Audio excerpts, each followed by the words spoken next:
21 makalipas ang alas 4 ng umaga, no read, no move policy ipatutupad ng DepEd sa Cordillera. Detalye na balita mula kay Romy Gonzalez, Irish 41, ang bag na bigat, Romy.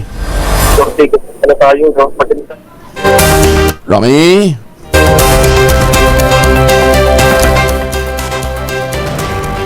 Ang Department of Education Cordillera ang no read, no move policy ngayong school year 2024-2025.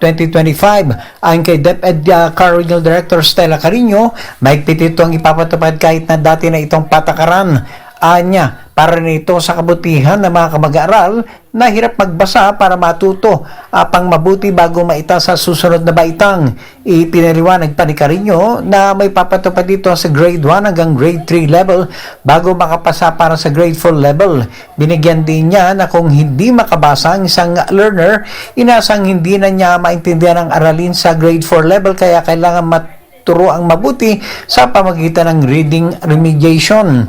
May papatupad ito sa paaralan, tahanan o sa pamagitan ng tutorial o tulong din ng mga magulang.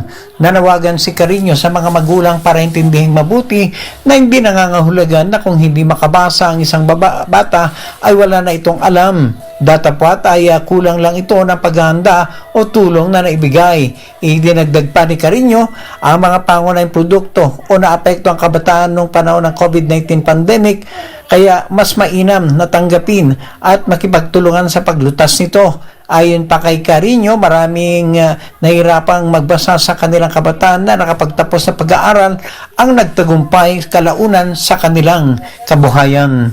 Ito si RH41 Romy Gonzalez para sa DZRH. Una sa Pilipinas, una sa Pilipino. Maraming salamat, Romy.